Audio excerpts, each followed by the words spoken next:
Stay tuned.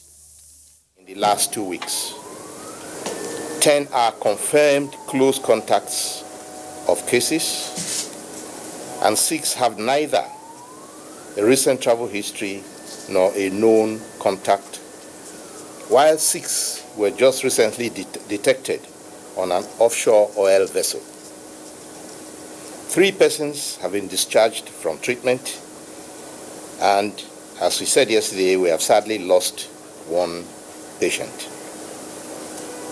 All 61 presently active cases are clinically stable with only mild or moderate symptoms. With the increasing number of cases, Lagos is still the epicenter of the COVID-19 outbreak in Nigeria. I commend the work of the Lagos State government, particularly the Ministry of Health. They have scaled up their response activities, and the Nigeria Center for Disease Control is supporting them, as well as other affected states, through the rapid response teams deployed there. Health facilities and health workers at all levels, whether public or private, should remain on high alert and maintain a high index of suspicion to give full cooperation to contact tracers everywhere. While stations, land borders, and international airports remain closed, precautionary measures are also being taken by the federal government to protect our seaports. Only ships that have been at sea for more than 14 days can dock in our ports after crew members have been confirmed negative for COVID-19. An exception to this 14-day restriction are vessels carrying oil and compressed natural gas products, because they require minimal or no contact at all between the crew and the ground personnel. The federal government of Nigeria has released 10 billion naira grant to Lagos State to increase its capacity to respond to COVID-19 outbreak. Another 5 billion naira special intervention fund has been released to NCDC to equip, expand, and provide personnel to its facilities and laboratories across the country.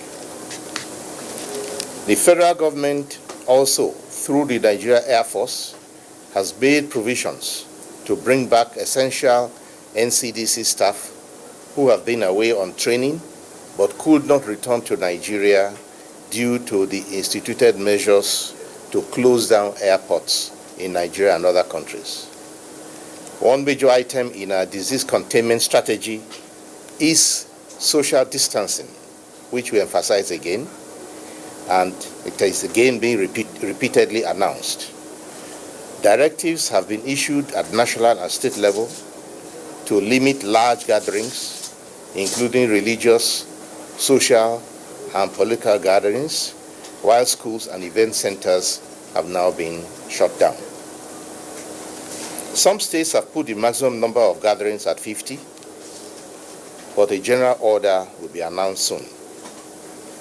Markets are closed in some places, and alternative solutions to the food supply chain have been created.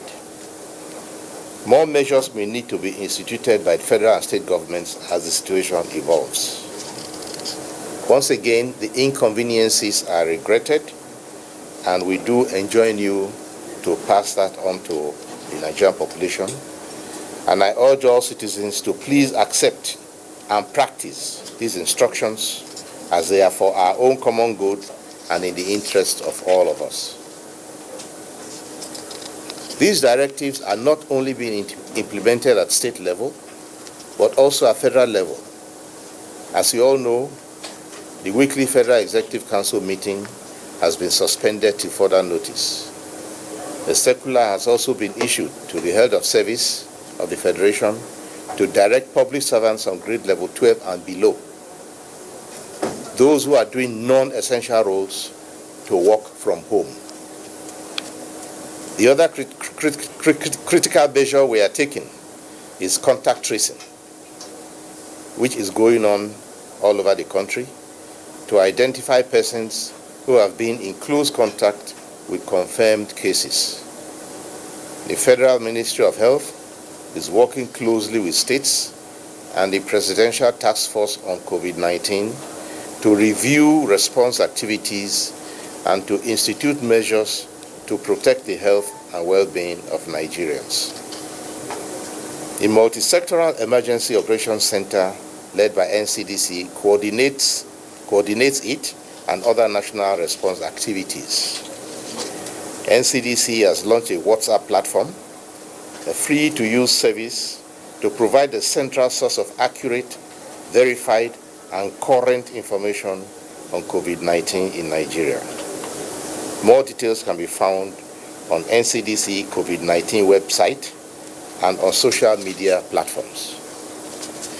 NCDC has also launched a communication campaign themed Take Responsibility, and it is a call to all Nigerians and residents in this country to join forces and be proactive in taking greater individual and collective responsibility in preventing and controlling the spread of COVID-19.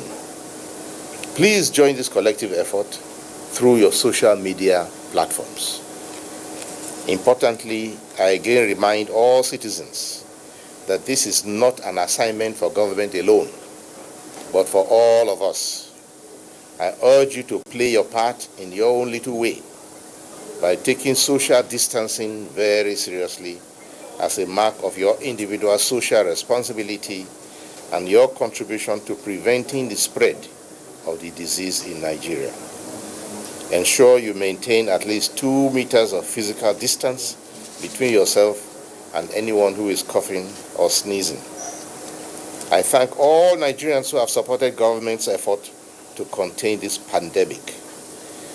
These are no doubt trying times, but with our collective action, we will surely surmount the pandemic. Those who have had contact with confirmed cases or have returned from overseas travel in the last 14 days should strictly observe self-isolation and then call in or register themselves on NCDC platforms. This is not meant to be punitive, and you should not leave your house during the self-isolation period. If you are in supervised self-isolation, make sure you call in as required, and as much as possible, stay in one room. Strictly limit your contact with others for the sake of your own family. I want to remind you in this connection that elderly people over the age of 50 are more vulnerable than people who are younger. Therefore, you need to protect the older ones in your family. If during self-isolation you develop symptoms like cough, fever, shortness of breath, or general feeling of unwellness, avoid self-medication and contact NCDC Connect line on 0800-970000 or call 112.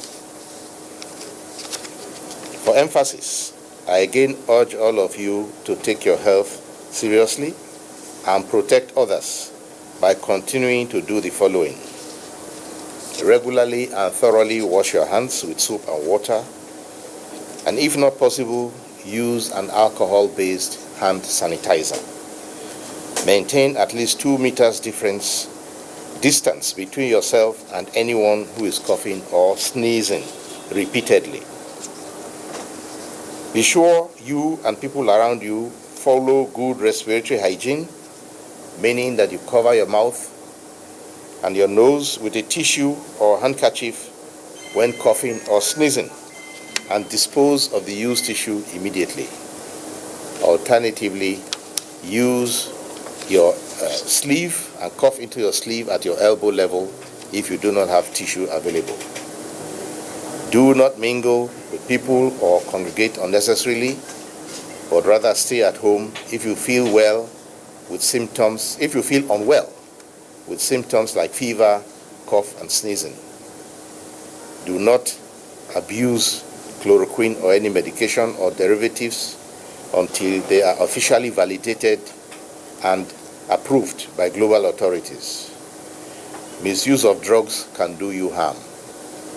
Nigerian doctors are participating in clinical trials to verify the efficacy of some of these drugs. NCDC hotline, available around the clock, is toll-free, which means you do not pay for it. Various states also have hotlines that you can call for direct state-specific questions on COVID-19. We urge citizens to use only these lines for legitimate reporting and inquiries and not for fun or for joking purposes. Thank you very much for listening. Thank you very much, Honorable Minister. Now we take some questions. Please signify if you have questions and make the questions as brief as possible. Okay. Good afternoon, everyone. My name is Chima Wango. I work for Rise News. You just mentioned that 6 people have been found positive on a vessel. Today we see something from the NTA, the papers that they repeated it. They said that they didn't know many people that were positive because it's clarification. Okay, thank you. Any other questions? Okay. Good afternoon, Honorable Ministers. My name is Moses and I'm from the Nation newspaper. Sir, I know the federal government, the ministry, have advised the states to start identifying treatment centers and finding ways to begin to get them ready. Now I know that some states, well, as we are, some people might be complacent because they've not seen one case or two cases, to scale up this process. Please, I want to know, what is the ministry doing to engage these governors, to engage these states people to scale up their process, even when they don't have any case? That's number one. Then number two, and sir, you said in one of our briefings, you told us that you told us in few days, in quotes now, that we should have new test labs. So I want you to give us probably an update on that. We have some labs coming up very soon. Thank you, sir. Okay.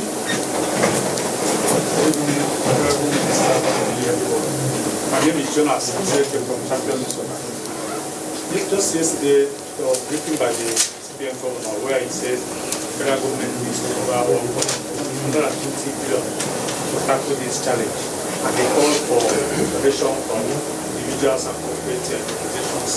I want to know, is there any donation made by any individual apart from the Chinese foundation that was donated to my technique? Has there been any donation made by any single individual or corporate body in Nigeria as of today? Thank you. Okay, we'll take these questions and then we'll take another round. Honorable Minister. Yes. To start with the first question raised. The information we have is that there is an offshore vehicle of which one person reported sick, and that person was lifted out and tested and found to be positive, and so other members of the crew were tested, and the one who was sick was positive. The other people were tested, they were positive or they were not yet sick. So that's a classical case of community transmission, in that if one person has the problem and you lock them all together in one ship the way they were, the likelihood is that everybody will be infected. The advisory we also have is that if you stay in an open space, and this is important of social distancing, the likelihood of getting infected is very low. But the more you are crowded together in a group, then the risk of infection is high. So therefore, the distancing we are talking about is important for individuals, for groups, and we say avoid crowds, avoid large gatherings because of that. So the one in the vessels is still being followed up, and as information comes out, we'll begin to refresh it. Now, with regard to the treatment centers, many of the states were engaged. As a matter of fact, I've engaged the states twice, or rather they engaged me twice, and all the state governors were conscious of the fact that they need to have special centers for treatment and ICUs. But what is important to know now, and what we are doing here at the federal level, is that it's become clear that the coronavirus infection manifests itself in several ways. There are those patients who have no symptoms. There are those who have mild symptoms. There are those who have moderate symptoms. And there are those who have severe symptoms. Only about 4% will have severe symptoms that they will require critical care or ventilators. The remaining 15-60% of that will have moderate symptoms we can manage in regular hospital. So therefore, preparing only ICUs is not enough. We must prepare hospital wings for the mild and moderate cases who need to be isolated. Some of them need to be treated. Others need only to be observed because their own immune system will be activated and can tackle this virus.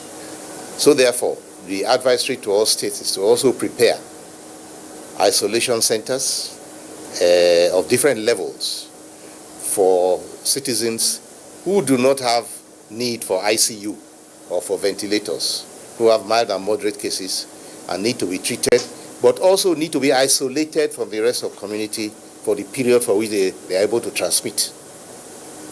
That's the purpose of the isolation, so that there is no risk of transmitting to members of your family, to members of your club, or to others who don't even know you.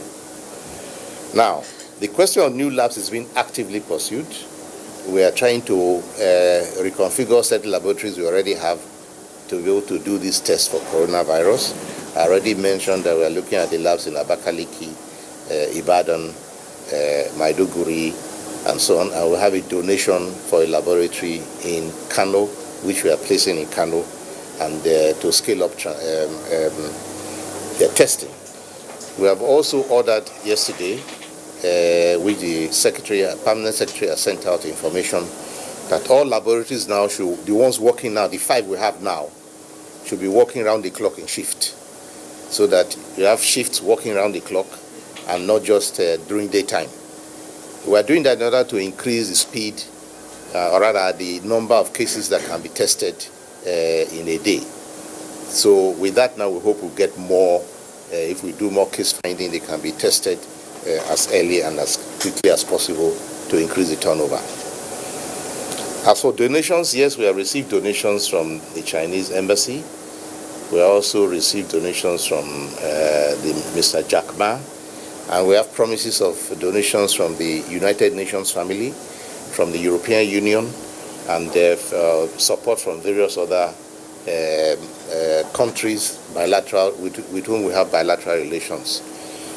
The Chinese government has promised to give us technical support for some of their experts, so we'll connect with their experts on public health and the infection prevention and control measures, and also their experts in clinical management.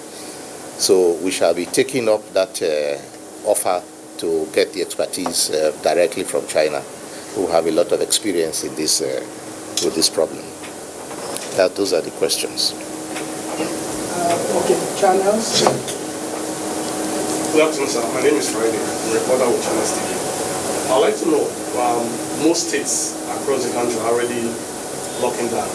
Some states have announced as of today that latest by midnight today, nobody will be allowed into the states or out of the states. I believe that the days ahead, many more states will also. Are there plans for palliative measures, especially for those who are not civil servants? Since we are giving the instruction to stay at home, is there going to be any palliative measure to cushion the effects of stay at home for those who are not civil servants, who are not on the payroll of the federal government or state government as a case like that? Good afternoon, Honorable Minister. Great job for the new building in Nigeria. Honorable Minister, some Nigerians will wonder that are we just fighting against the virus, or we are making use of the available opportunity of the virus to build our health system? Okay. Good afternoon, sir. My name is Basim Okaba. So I want to know, after you brief this is discovered, 14 of them, I want to know whether you community contact or they have oversee business. Please repeat your question. Somebody marching around with shoes here. Please shut that door and don't let anybody come in again. Yes, I repeat again, after the brief yesterday, the new cases discovered, instead of them yourself, I want to know if it was through community transmission or contact, or do they have a history of over secret? Yes. Last question.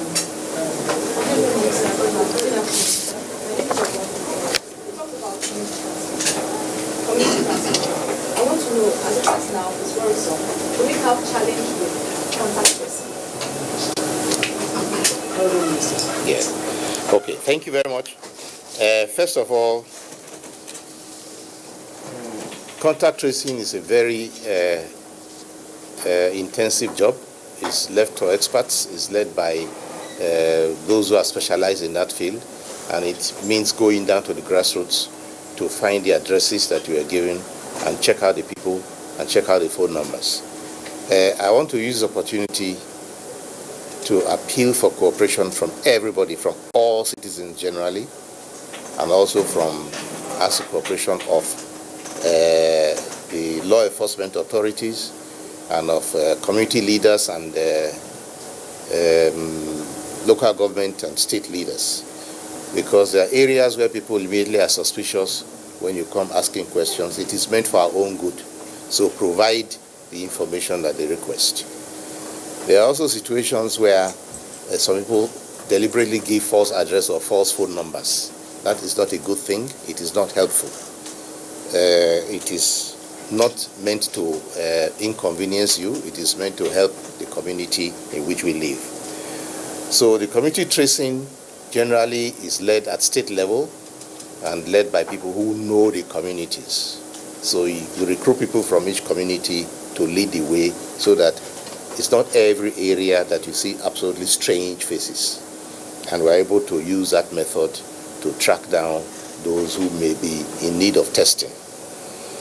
Now, the other question about building the health system, yes, every country who's in this situation is also discovering the weaknesses they have in their health system. Most health systems have been overwhelmed, and they have had to think of new ways of rebuilding their health system. And we are doing the same. We are going to use this method to learn some lessons and rebuild our health system, and know that if you have a weak health system, you are going to pay a very high price when a problem comes up, like this one now. Many countries who thought they had very strong health systems are very surprised to see that they are so overwhelmed in a way that they didn't expect. Yes, so we are going to be building health systems, strengthening health systems at all levels, from community to federal level. Now, about states locking down and the palliative measures, yes, we are working very well with NEMA, National Emergency Management Agency, and they are looking at being able to support the communities with the needs, necessary needs, essentials, and to do the needful for which they are trained and equipped. So the community sense of helping each other is also there. People help each other in community, and it's helpful when within a community, for example, one person goes to do the shopping for everybody, takes money from everybody, and then goes to do the shopping, and then returns the shop, so that not everybody is trooping to market.